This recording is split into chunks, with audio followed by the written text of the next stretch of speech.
crê. O homem, para se aproximar de Deus, é necessário que ele creia. Tem um versículo que fala que Deus existe. Deus existe, mas é necessário que creia que ele existe. E eu não gosto muito dessa terminação existe, porque essa terminação, esse termo existe, ele parte do pressuposto que foi criado em grego. E Deus, ele não foi criado. Deus, ele é, como ele disse para Moisés ali, diga para o faraó que eu sou. Deus é, Deus é, Deus não existe, Deus é. Sempre eu digo, Deus não existe, Deus é, eu sou, enviou a mim. Então, amados, o diabo ele quer trabalhar, ele quer destruir a nossa fé, ele quer fazer com que a gente vá para a apostasia. O mundo não acredita, não acredita. E ele sabe que nós estamos trabalhando para Deus, para o Espírito Santo, convencer o homem do pecado, do juízo, da justiça. Então, precisamos crer, precisamos acreditar. E o texto seguinte fala que quando Jesus é abordado e o homem chama ele de bom, ele diz que não há um bom sequer senão o nosso Deus. Realmente, o único que é bom é Deus. Quando aconteceu isso, Jesus ele estava como homem. E naquele momento, Jesus ele não recebia a glória para si. Ele mandava a glória para o Pai. Ele atribuía toda a glória para o Pai. Em João 10:31, Jesus fala, eu e o Pai somos um. Mas ele sempre ali, ele atribuiu a glória para o Pai, ele mandava a glória para o Senhor. E aí, aquele jovem rico perguntou para ele, chamando ele de bom. Ele não, bom só há um, que é Deus. Só há um Deus que é bom. Viu, meus queridos? Então, vamos entender e a função do Espírito Santo é convencer o homem do pecado, do juízo e da justiça. Do pecado, o Espírito Santo de Deus, o nosso Deus Espírito Santo, atuando na plenitude dos tempos, ele trabalha para convencer o homem do pecado, do juízo, da justiça, do pecado, porque não creio. Olha o que nós estamos falando aqui. Porque Deus enviou o seu Filho para todo aquele que crê. Precisamos crer. Então, o Espírito Santo, ele trabalha, ele pratica, ele conclui a obra da salvação, levando o homem a crer, a se converter do pecado, porque não crê. Só não crendo, quem não crê em Jesus já está condenado, como está escrito lá no livro de João, que aquele que não crê em Jesus já está condenado. Porque Jesus veio ao mundo não para condenar o mundo, mas para salvar o mundo. Mas quem não crê já está condenado porque não crê em Jesus. E aí a palavra diz assim, ó, por que eles não creem? Porque eles amaram mais as trevas do que a luz, que é Jesus. O pecado. Da justiça, porque Jesus, naquele período que Jesus estava com seus discípulos, ele ia para o Pai. E foi estar à destra do Pai. E do pecado, do juízo, da justiça, e do juízo. Porque o príncipe do mundo, Satanás, já está condenado. Jesus, o Espírito Santo ele trabalha para convencer o homem do pecado, da justiça e do juízo. Juízo. E sobre o juízo, gostaria de falar algo a você. Porque o príncipe deste mundo, Satanás, já está condenado. Mas por que ele já está condenado? Por quê? Você já fez essa pergunta? Porque ele pecou. Exatamente, a resposta é essa, porque ele pecou. Mas isso tem a ver também com o estado que ele estava. Qual estado? Ele estava no estado eterno. Quando um ser peca no estado eterno, não há mais salvação. Por isso, Deus nos deu um corpo, para que nós, aleluia, glória a Deus, pudéssemos alcançar a salvação. Quando alguém, no caso do Satanás, os anjos, os anjos caídos, que caíram, viraram demônios, eles pecaram no estado eterno. Por isso que não tem mais perdão para ele. Não sei se você já fez essa pergunta, mas o príncipe do mundo e seus anjos caídos já estão condenados por isso, porque eles pecaram no estado eterno. E no estado eterno não há perdão mais.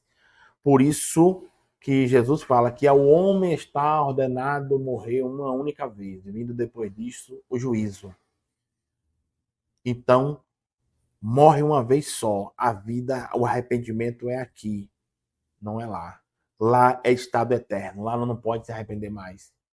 E se partir na morte espiritual, vai com certeza cair também na morte eterna, que é a morte eterna com relação ao adversário, Satanás e seus anjos caídos.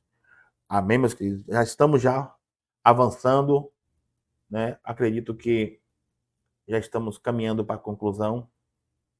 Isso mesmo, estamos caminhando para a conclusão. E concluindo, se Deus enviou seu filho, agora o plano de salvação estaria literalmente dentro da profecia bíblica do derramamento do Espírito Santo. Amém. Eu rogarei ao Pai e ele vos dará outro consolador. Amados e queridos alunos do curso teológico, eu quero falar para vocês o seguinte, que Deus, ele é perfeito em todos os seus planos. Eu tinha dito anteriormente que Deus, ele sempre revela os seus segredos aos seus servos, os profetas. Então Deus, ele revelou a profecia desde o primeiro momento, desde que o homem caiu, Deus já prometeu, Deus já profetizou ali no Éden a salvação do homem.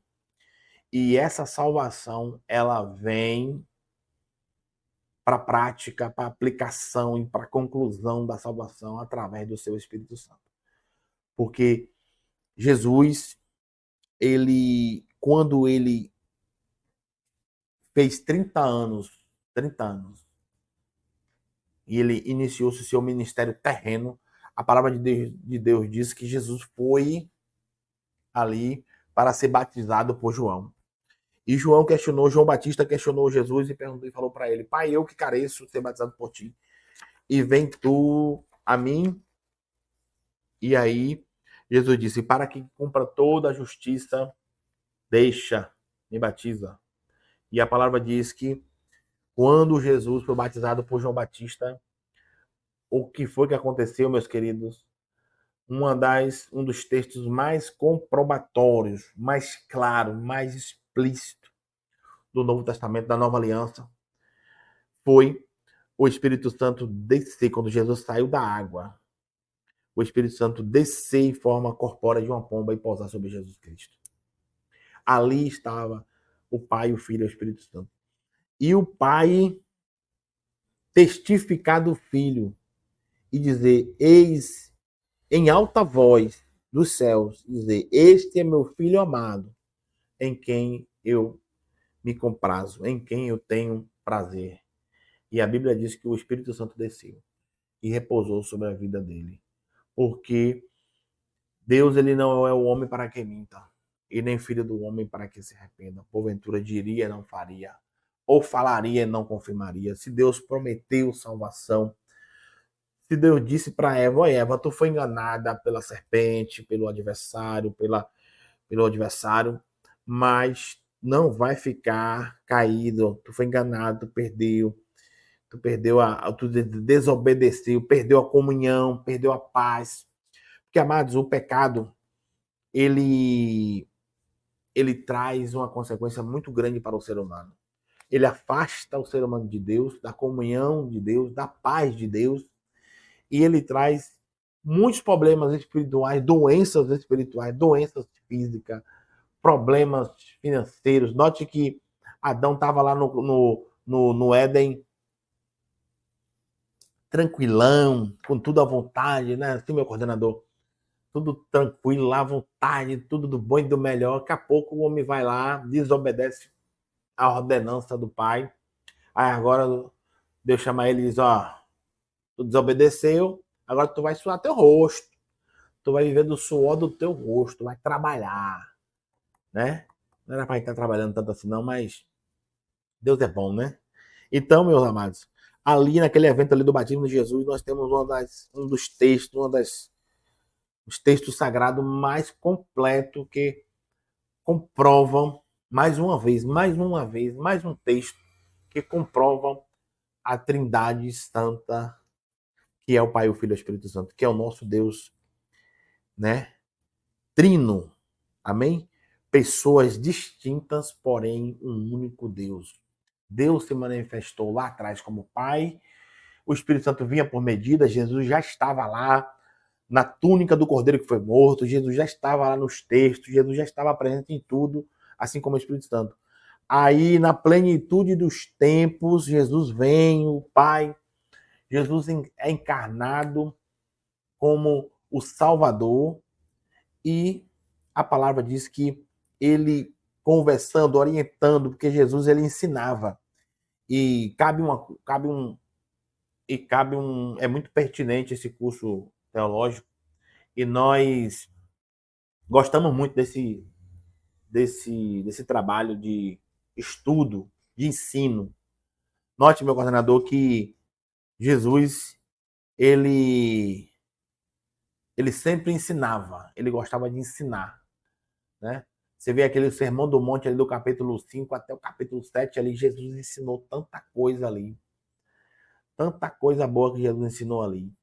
Jesus ensinou os cristãos a orar, a jejuar, a perdoar, a amar, as bem-aventuranças.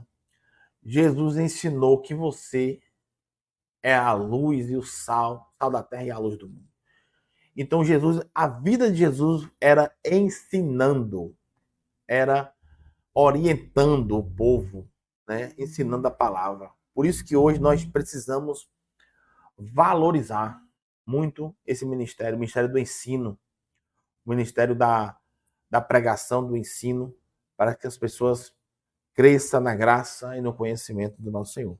Então, só assim, amados queridos, alunos, irmãos queridos, só assim nós poderemos combater, desfazer esses ventos de doutrina, esses falsos profetas que existem na atualidade.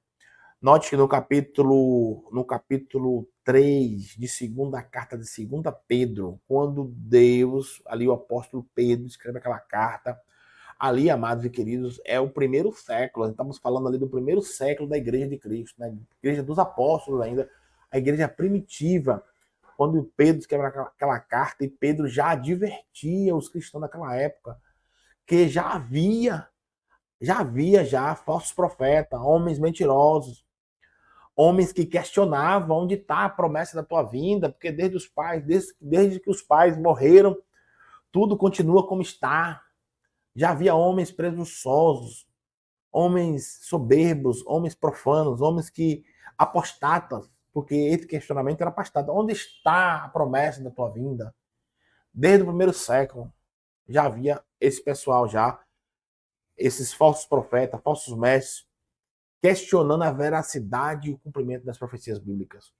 Imagina nos nossos dias, na nossa atualidade. Não é do mesmo jeito. Existe até hoje. E nós precisamos estar fundamentado, irmão, abalizado pela Bíblia, doutrina bíblica, fundamento bíblico, para podermos desfazer as obras do adversário. A Bíblia diz que Jesus se manifestou para desfazer as obras do diabo. Ele se manifestou para acabar com as obras do adversário. E nós recebemos esse nome de cristãos ali no livro de Atos, quando Paulo se juntou com os perseguidores romanos para destruir os cristãos. E quanto mais ele perseguia, quanto mais ele matava, mais os cristãos se multiplicavam. E aí ele perseguiu ali os cristãos, e aí ele foi tomar um sábio conselho com Gamaliel. E Gamaliel foi e repreendeu ele e disse: olha, possa ser que você esteja combatendo contra Deus. Se esse movimento for de homem, vai cessar. Mas se for de Deus, não vai cessar. E não era de Deus. E ali nós somos chamados de cristãos. Cristãos, que significa pequenos cristos. Nós temos a luz dele, a luz, por isso que somos luz do mundo, porque a luz dele reflete nós. Nós temos a luz dele e essa luz que nós temos reflete no mundo. Por isso que quando você bota o pé em qualquer lugar, o caba te olha e já te diz logo, esse é crente. Esse tem a luz, esse tem a presença, esse tem sal. Não é assim, amados e queridos? Então, meus amados, para a gente caminhar para o fim, estamos caminhando para o fim. Queria só ler esse versículo aqui e concluir. E eu rogarei ao Pai, e ele vos dará outro consolador. Ó o forte aí.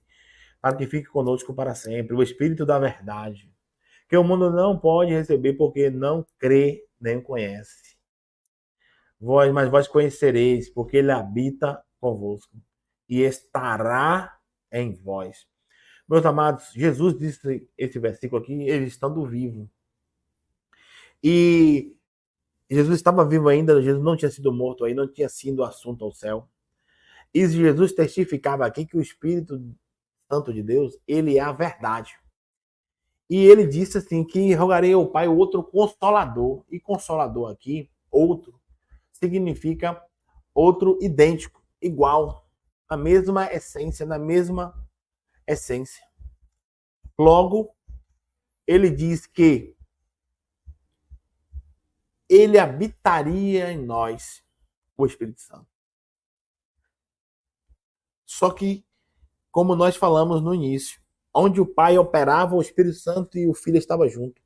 Jesus estava na terra, o Pai estava no céu, e o Espírito Santo desceu sobre ele para ungí-lo no batismo e comprovar a doutrina bíblica da Trindade Santa, do Deus Trino, o Deus verdadeiro, o Deus fiel.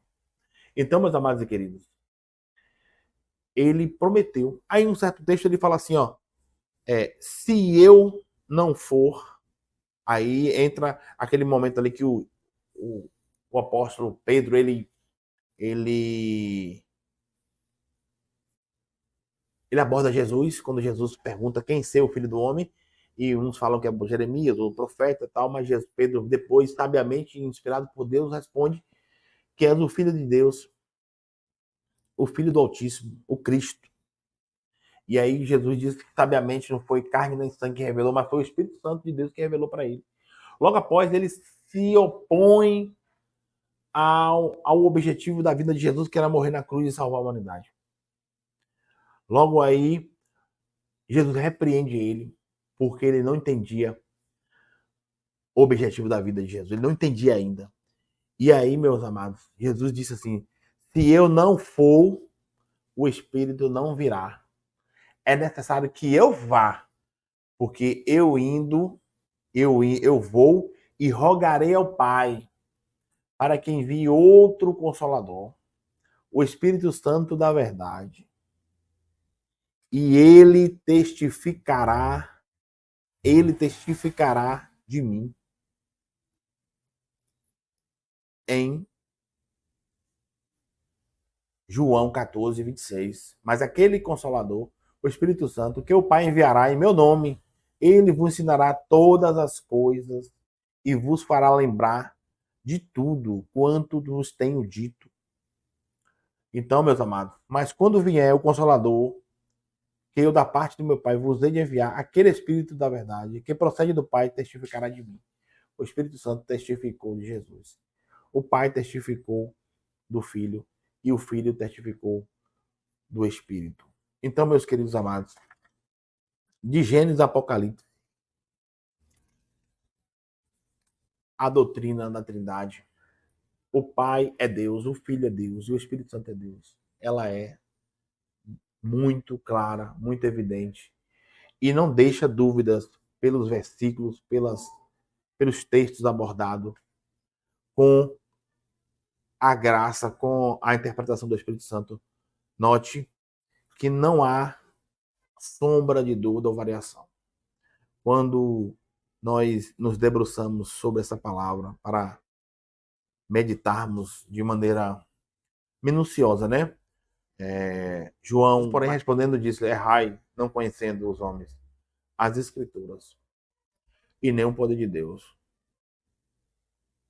E para nós termos esse conhecimento, nós precisamos realmente nos debruçarmos, nos dedicar, né? Como o salmista exorta ali no capítulo 1 do Salmo, o salmista exorta a gente a meditar de dia e de noite. Deus também exortou a Josué, quando estava ali para liderar o povo no lugar de Moisés: medita na minha lei, de dia e de noite. Não vá nem para a direita nem para a esquerda, mas medita nela. O segredo é meditar, irmão. O segredo é analisar ponto por ponto, vírgula por vírgula. Porque aí você vai criar a raiz, você vai criar raízes profundas, você vai criar força, você vai criar firmeza.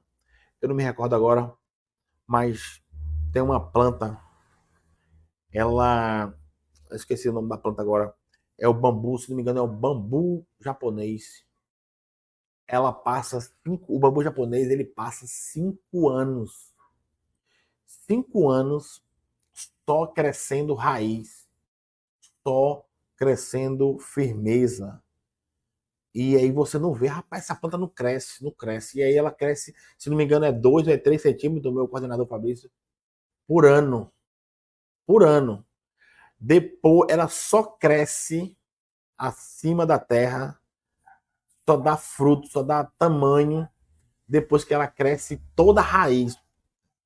E aquela raiz dá firmeza a ela, dá sustentação, porque ela é uma árvore muito alta.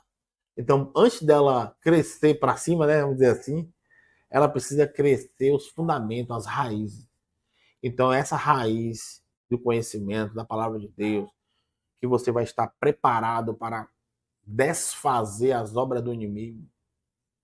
Quando alguém vier pregar um vento de heresia, você só vai adquirir aqui no nosso curso teológico da EPOC. Meus queridos, eu sou grato a Deus por essa oportunidade. Eu creio que você aprendeu algo comigo, conosco. Primeiramente com o Pai, com o Filho e com o Espírito Santo. A gente colaborou com esse trabalho. Nós amamos esse trabalho, amamos esse trabalho. E com certeza vamos nos dedicar mais ainda para que pessoas possam ter esse conhecimento dessa palavra. Porque a palavra diz que quem deu crédito à nossa pregação e a quem se manifestou o braço do Senhor. Aí a palavra diz assim, quem deu crédito?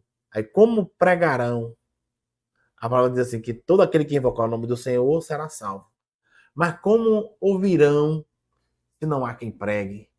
Como aprenderão se não há quem ensine? Então, de sorte que a fé vem por ouvir a palavra. Então, nós precisamos, de fato, continuar essa caminhada. Porque todo aquele que invocar o nome do Senhor vai ser salvo. Mas como é que ele vai invocar se ele não ouvir?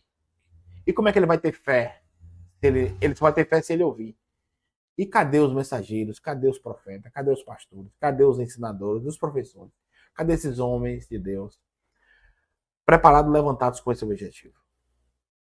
Então, esse trabalho, esse curso é muito importante para crescimento espiritual, crescimento pessoal, crescimento ministerial de todos vocês.